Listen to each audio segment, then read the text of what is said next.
네, 오늘도 주님께서 말씀하시고 우리의 기도를 또한 하나도 빠짐없이 들으실 줄로 믿습니다.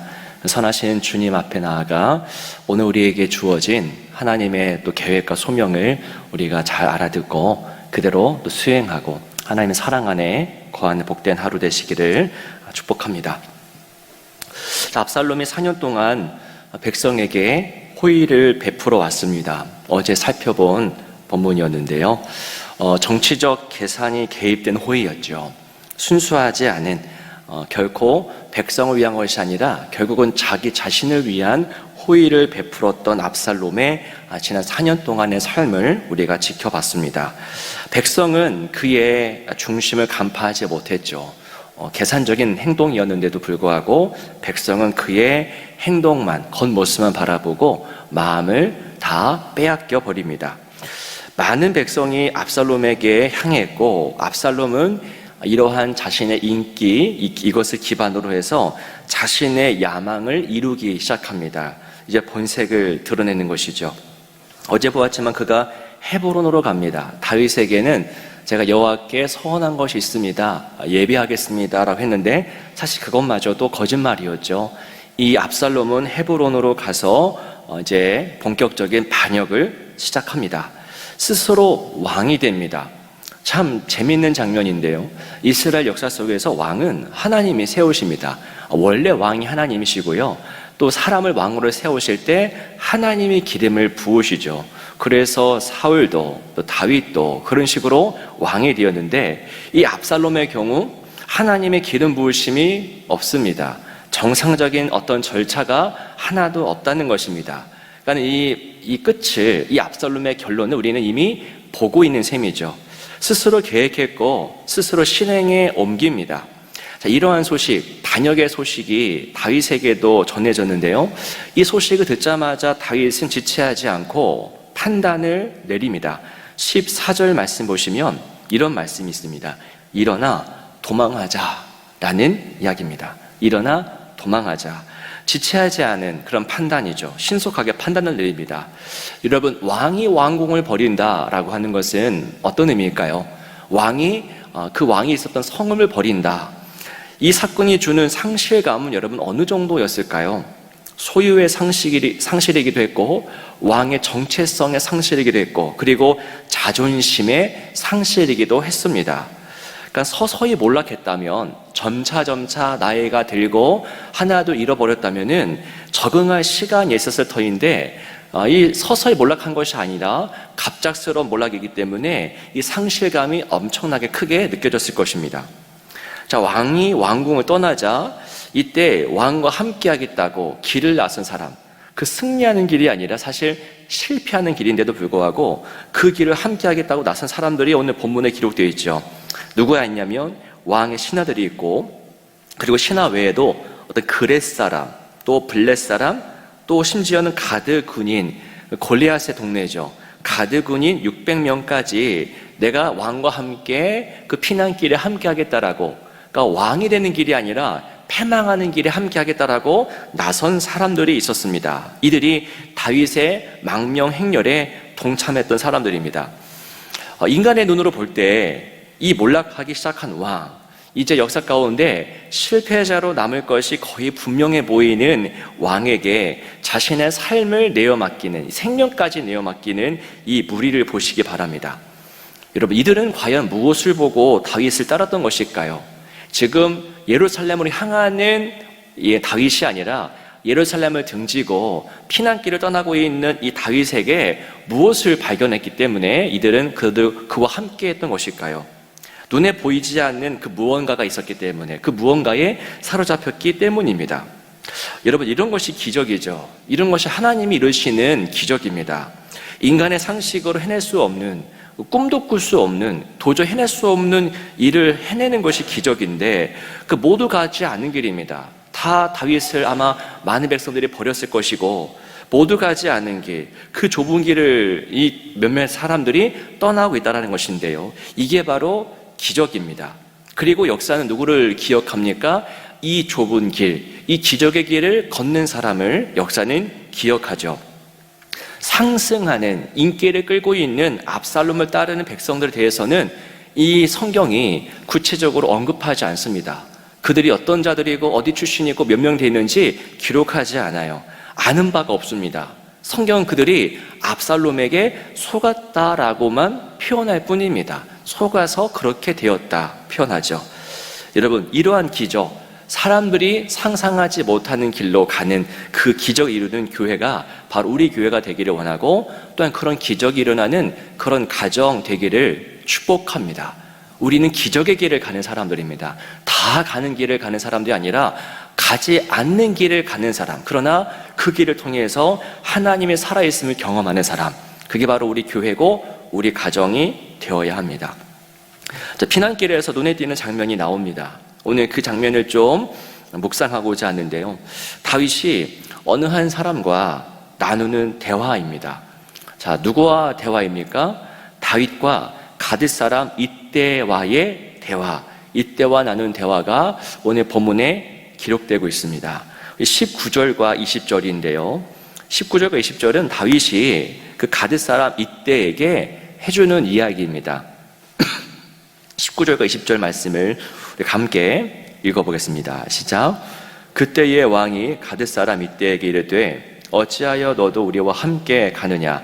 너는 쫓겨난 나그네이니 돌아가서 왕과 함께 내 곳에 있으라. 너는 어제 왔고 나는 정처 없이 가니 오늘 어찌 너를 우리와 함께 떠돌아다니게 하리요? 너도 돌아가고 내 동포들도 데려가라. 은혜와 진리가 너와 함께 있기를 원하노라 하니라. 아멘. 이게 왜 눈에 띄는 장면일까요? 1대1의 대화라서가 아닙니다. 그게 아니라 이 대화 속에 나타나는 다윗의 마음, 이때를 향한 다윗의 어떤 마음 때문인데, 여러분, 다윗의 마음이 어떠합니까? 이때라고 하는 이 나그네와도 같은 이 도망자인 사람에게 이 다윗이 진심을 다해서 대합니다. 아랫사람에 대한 진실된 배려가 보이지 않습니까? 나는 지금 도망자고 너는 나를 따를 이유가 없다. 나를 따라서는 희망이 없으니 너는 이곳에 남아서 새로 왕 앞에 서라라고 하는 이 이야기를 보십시오. 아랫사람에 대한 진실된 배려가 나타납니다. 이게 왜 눈에 띄냐면 다윗의 모습이 회복되는 것으로 보이기 때문입니다. 자, 얼마 전의 사건 우리는 기억하고 있죠. 바로 우리아와 관련된 사건입니다.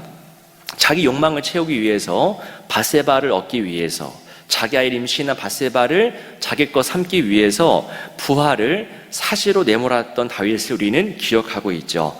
자기를 위해서 한 사람, 자기 아랫사람을 처참하게 죽였던 이 다윗, 그 다윗이었는데 그런 다윗이 다시 변화되고 있습니다. 변화되어서 아랫사람, 한 사람의 안위를 생각해주고 걱정해주고 있다는 겁니다. 변화되었던 것이죠. 여러분, 다윗이 높아졌을 때, 한참 나라가 잘 나가고 자기의 어떤 자리도 안정적이었을 때, 그때 다윗은 어떻게 됐었습니까? 변질되었죠. 아랫사람이 안 보입니다. 자기 욕망밖에 보이지 않고 자기 욕망 채우기 위해서 아랫사람을 사시로 내몹니다. 자신의 욕망에 사로잡히는 타락한 인간이 되고 말았었죠. 언제요? 가장 높아졌을 때, 가장 평안할 때입니다. 자, 그런데 그가 다시 변화됩니다. 한 사람, 나그네와도 같은 한 사람의 안위를 걱정해 줍니다. 어떤 상황에서 이 다윗이 변화되었던 것입니까? 잘 나가는 때가 아니라 광야길로 도망하는 신사가 되었을 때, 모든 것을 상실했을 때, 왕궁을 뒤로하고 도망가야만 했을 때, 그때 다윗이 본래의 모습으로, 그 순수한 모습으로 다시 변화되고 있습니다. 그때 비로소 아랫사람, 그 한 사람이 눈에 보였고 그 한 사람을 배려하고 있습니다. 여러분, 이게 광야가 주는 삶의 은혜라고 하는 것이겠죠. 삶의 광야가 있습니다. 여러분, 광야는 어떤 의미입니까? 광야 의미가 여러분 무엇입니까?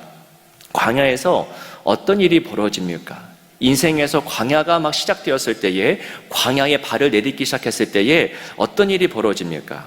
하나님은 때로 우리 삶 가운데 왜 그 척박한 광야를 허락하시는 걸까요?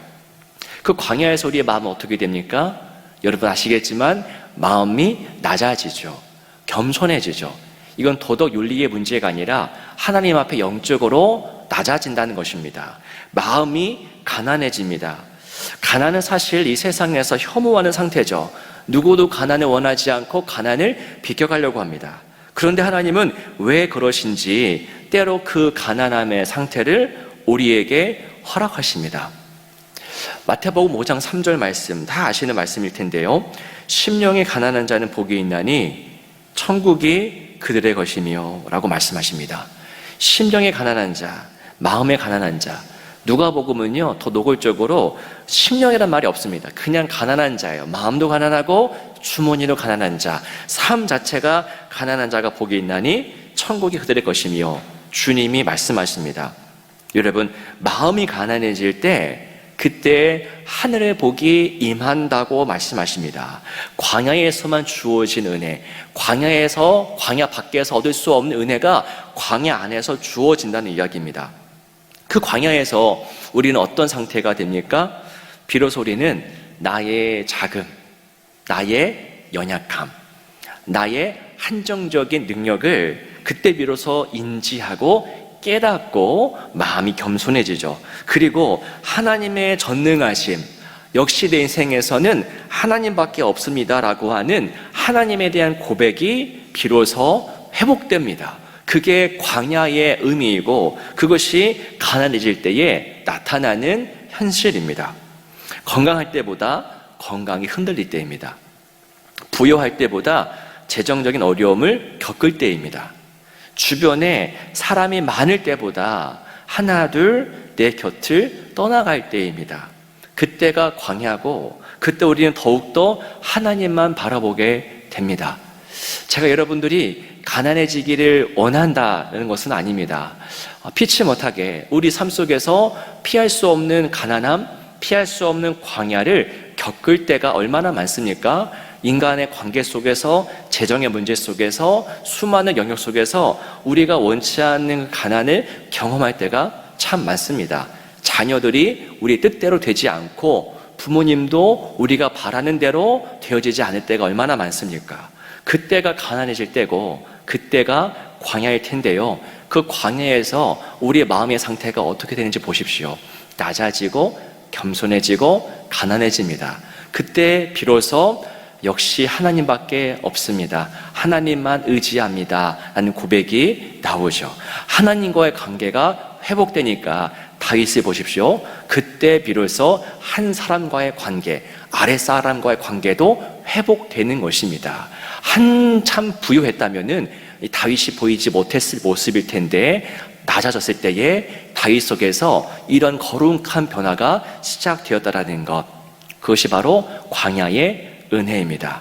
우리 모두 때로 하나님이 광야, 가난함을 허락하실 때에 하나님이 나를 버리시는구나, 외로워하지 마시고 하나님이 나를 지금 만들어 가시고 빚어 가시는구나, 그 믿음을 가지고 그 광야길을 믿음으로 한 걸음 한 걸음 나가시면서 은혜를 온전히 누리시는 복된 삶 되시기를 주의 이름으로 축원합니다. 기도하겠습니다. 살아계신 주님, 우리에게 때로 광야와 가난함을 허락하실 때에 그 상황 속에서 우리에게 주시는 은혜가 무엇인지를 놓치지 않고 잘 응시하고 그 은혜에 사로잡히는 그런 복된 인생 될 수 있도록 마음이 겸손하여져서 오직 하나님뿐입니다라고 고백할 수 있는 우리의 삶이 되도록, 나 모든 것을 상실해도 하나님이 계시니, 하나님이 나와 함께 하시니 나는 복된 자입니다라고 고백할 수 있는 그런 인생이 되도록 우리와 동행하여 주옵소서. 주 예수 그리스도의 이름으로 간절히 기도하옵나이다. 아멘.